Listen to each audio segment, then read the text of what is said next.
حضرت عمر فاروق کے ایک دو واقعات دل چاہتا کہ آپ کے سامنے رکھ دوں۔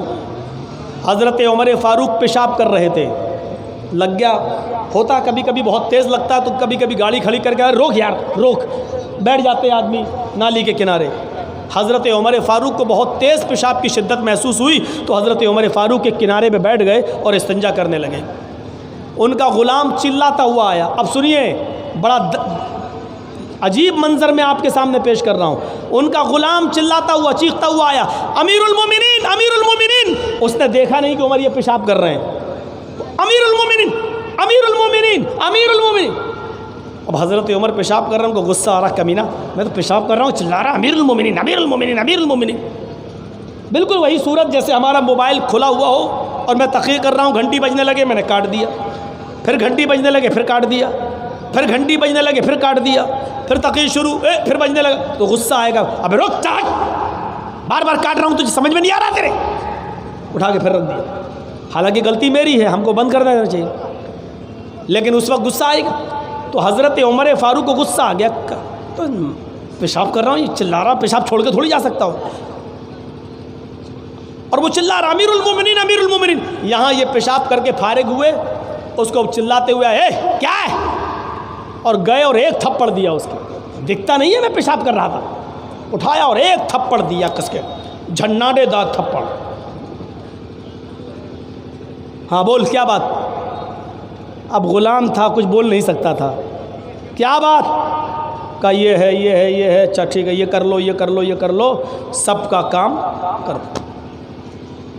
وہ جانے لگا۔ امیر المومنین نے کہا جلدی سے شام تک مجھے اس کام کی خبر دو، تم نے یہ کام کیا کہ نہیں کیا؟ اس نے کہا ٹھیک ہے میں شام کو بتاتا ہوں۔ ابھی آپ کہاں جا رہے ہیں؟ کہا میں گھر جا رہا ہوں، قیلولہ کروں گا۔ حضرت عمر نے کہا اب میں قیلولہ کروں گا، تھوڑا سا آرام کروں گا۔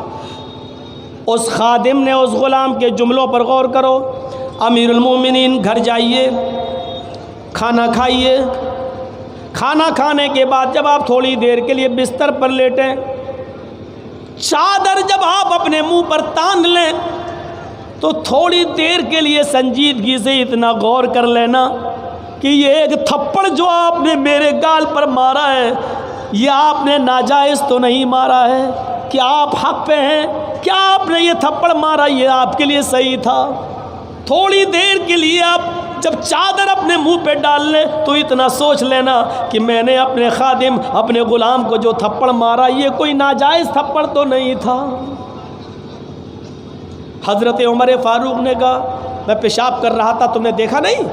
اس نے کہا امیر المومنین اتنا بڑا پاگل نہیں ہوں میں، اگر میں آپ کو پیشاب کرتے ہوئے دیکھ لیتا تو میں کیوں چلاتا، میں چیختا کیوں، میں کیوں کہتا؟ جب میں دیکھ رہا ہوں کہ آپ استنجا کر رہے ہیں تو میں کیوں بولتا؟ میں نے کبھی آپ کو اس جگہ پر پیشاب کرتے ہوئے دیکھا ہی نہیں، اس لیے یہاں میری نظر گئی نہیں، مجھے نہیں معلوم تھا۔ حضرت عمر نے کہا واقعی نہیں معلوم تھا؟ کہا نہیں۔ حضرت عمر فاروق کی آنکھوں میں آنسو آ گئے، کہتے ہیں تب تو میں نے گھر جانے کی ضرورت نہیں ہے، چادر اوڑھ کر سوتے وقت سوچنے کی ضرورت نہیں ہے، تو نے دیکھا نہیں تھا میں نے تھپڑ مار دیا، اب میرا فیصلہ یہ ہے کہ یہ تھپڑ میں نے تجھے ناجائز مارا، یہ غلط مارا۔ اپنی غلطی کا احساس، حکومت چلانے کے لیے یہ ضروری ہے کہ غلطی ہم سے بھی ہو سکتی ہے کیونکہ ہم انسان ہیں، اگر یہ تصور ہمارے حکمرانوں کے دلوں میں آ جائے تو میرے بھائیو امن و امان اور شانتی بحال ہو جائے۔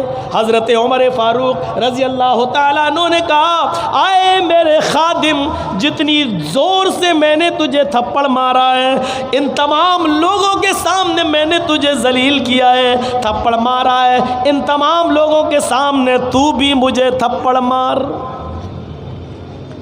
حضرت عمر فاروق نے جیسے ہی کہا اس غلام کے الفاظ پر غور کرو، ان کے غلام نے کہا امیر المومنین آپ نے مان لیا کہ مجھ سے غلطی ہوئی، میں نے بھی آپ کو معاف کر دیا، جائیے، غلطی کا احساس ہو گیا، بس یہی کافی ہے، آپ نے مان لیا کہ مجھ سے غلطی ہوئی، تھپڑ جائز نہیں ہے، ناجائز مارا، میں نے آپ کو معاف کر دیا۔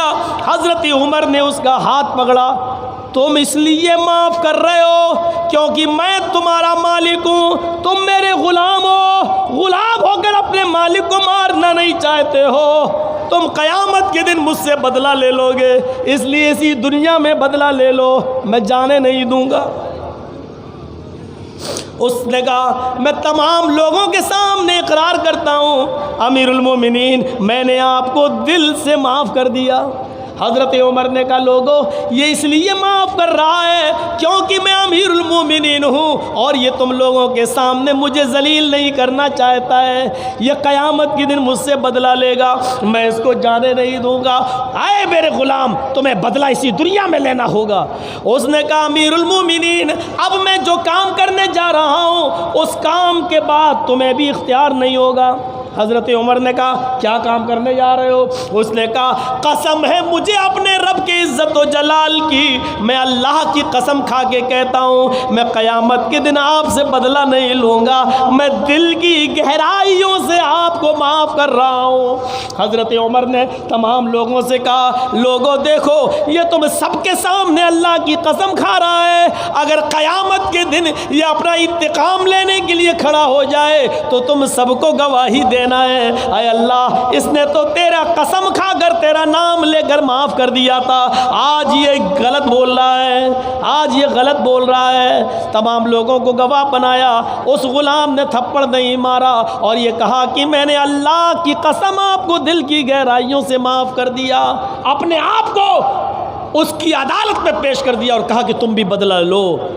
جب ایسا حاکم تھا، حکمراں تھا، خلیفہ تھا، امام تھا اور امیر تھا تو میرے بھائیوں اس بستی میں امن تھا، چین تھا، سکون تھا، اطمینان تھا، آرام کی اور چین کی نیند لوگ سو رہے تھے۔ میرے بھائیوں آج تو صورتحال یہ ہے کہ اگر ہماری بچی دلی یا علی گڑھ پڑھتی ہے تو ایک باپ اس کو وہاں تک چھوڑنے جاتا ہے اور جب تک وہ پڑھ نہ جائے، پوری ڈگری نہ لے لے، اپنے گھر پہ باپ ڈرتا ہے کہ میری بیٹی کی عزت و آبرو پر کوئی حملہ نہ کرے۔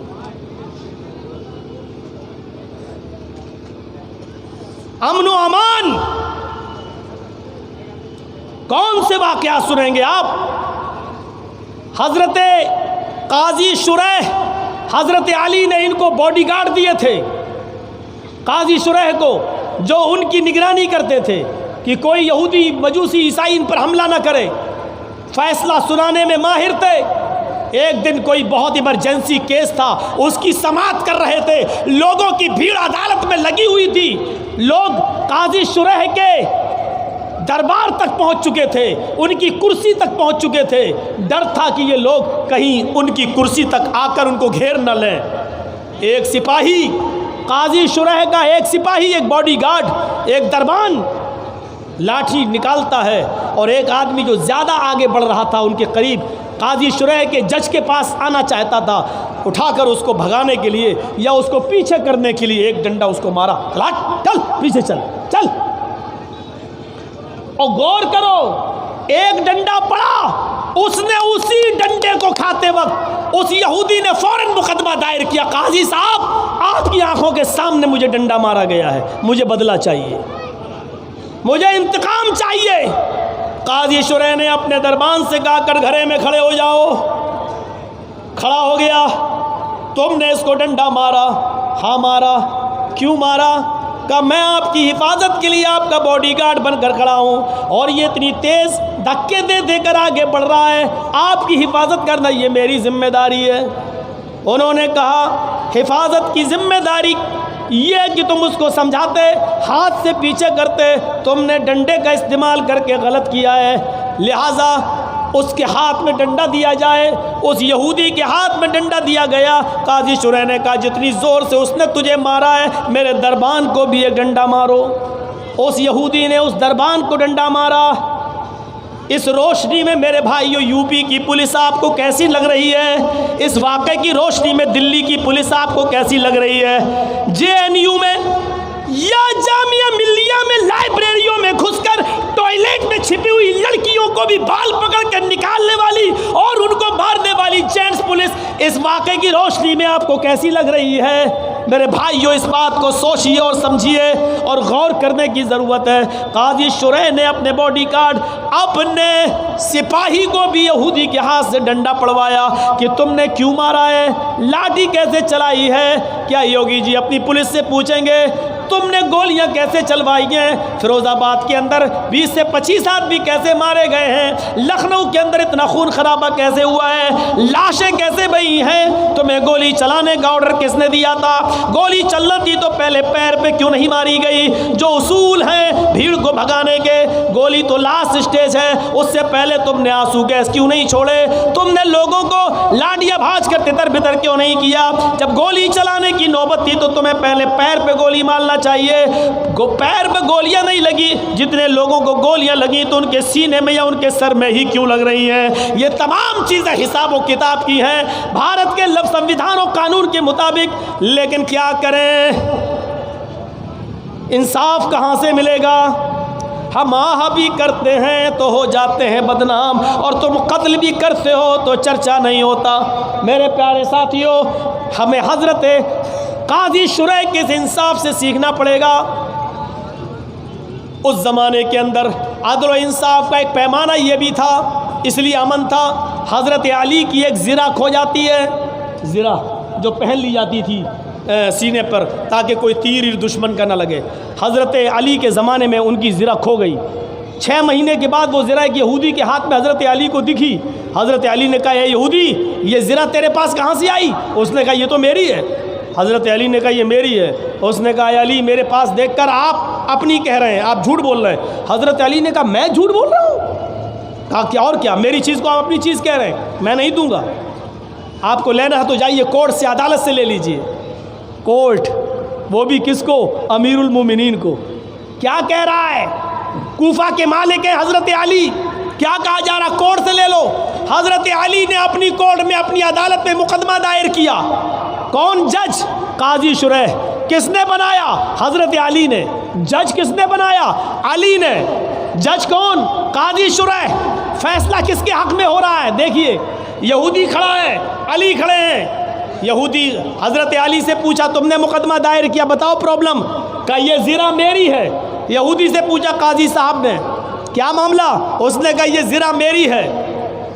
قاضی صاحب نے کہا، قاضی شریح نے، تمہاری زرہ ہے؟ ہاں۔ کیا ثبوت ہے تمہارے پاس؟ یہودی کی دلیل دیکھو۔ یہودی کہتا ہے قاضی صاحب میری دلیل یہ ہے کہ یہ میرے پاس ہے۔ حضرت علی اگر یہ کہہ رہے ہیں وہ میری ہے تو دلیل ان کو دینا چاہیے، ان کو ثابت کرنا چاہیے، مجھے نہیں۔ میری زرہ ہے اس لیے کہ یہ میرے پاس ہے، میں اس کا مالک ہوں۔ قاضی صاحب نے کہا تمہاری بات ٹھیک ہے، تم صحیح کہہ رہے ہو۔ اے علی آپ بتاؤ یہ زرہ اگر تمہاری ہے تو تمہارے پاس کیا دلیل ہے، گواہ کیا ہے؟ حضرت علی نے کہا میرے پاس گواہ ہے۔ اے حسن آؤ۔ حسن نے گواہی دی، کہا اے قاضی صاحب یہ زرہ میرے باپ کی ہے، میں گواہی دے رہا ہوں، میں محمد رسول اللہ کا نواسا ہوں، کہ آپ کو مجھ سے جھوٹ کی امید ہے؟ قاضی صاحب نے کہا مجھے تم سے جھوٹ کی امید نہیں ہے، مجھے تمہارے باپ کے بھی جھوٹا ہونے کا یقین نہیں ہے، لیکن یہاں دلیلیں دیکھی جائیں گی، جذباتی بیان نہیں۔ اے حسن تم اپنے باپ کے بارے میں گواہی دے رہے ہو کہ یہ میرے باپ کی زرہ ہے۔ پہلی بات سنو، شریعت باپ کے حق میں بیٹے کی گواہی قبول نہیں کرتی ہے، لہٰذا تمہاری گواہی نہیں مانی جائے گی۔ قاضی حضرت علی کے خلاف کہہ رہا ہے، تمہاری گواہی قبول نہیں ہوگی۔ کہا میرے غلام کو لاؤ۔ قاضی نے یہ کہہ کر غلام کی گواہی کو بھی مسترد کر دیا کہ مالک کے حق میں غلام کی گواہی بھی نہیں مانی جائے گی، اور دوسرا گواہ لاؤ۔ حضرت علی نے کہا دوسرا کوئی گواہ نہیں ہے میرے پاس۔ پھر قاضی کا فیصلہ یہ تھا، اے یہودی یہ زرہ کا مالک تو ہے، یہ زرہ تیری ہے، جاؤ۔ دیکھ رہے ہیں آپ، حضرت علی نے قاضی بنایا اور فیصلہ علی کے خلاف ہو رہا ہے۔ یہودی کو زرہ دے دی گئی۔ یہودی جب کورٹ سے باہر نکلتا ہے کہتا جج صاحب، قاضی صاحب آپ نے اپنا فیصلہ سنا دیا، قرآن و حدیث کے مطابق جو فیصلہ ہونا چاہیے تھا آپ نے میرے حق میں کر دیا، اب میرا فیصلہ سنو۔ اے قاضی صاحب حضرت علی اپنے دعوے میں سچے ہیں، یہ زرہ میری نہیں ہے، حضرت علی کی ہے، میں تو امتحان لینا چاہتا تھا کہ دیکھیں جج کہیں علی کے پریشر میں کام تو نہیں کر رہا ہے، جج کہیں امیر المومنین کے دباؤ میں آ کر فیصلہ تو نہیں کر رہا ہے، میں نے سمجھ لیا آپ اسلام کی روشنی میں فیصلہ کرتے ہیں، امیر المومنین کے دباؤ میں نہیں۔ اس یہودی نے کلمہ پڑھ لیا۔ اس وقت امن تھا جب عدالتیں کسی کے پریشر میں کام نہیں کرتی تھیں، آج امن اس لیے نہیں ہے کیونکہ عدالتیں آج پریشر میں کام کر رہی ہیں۔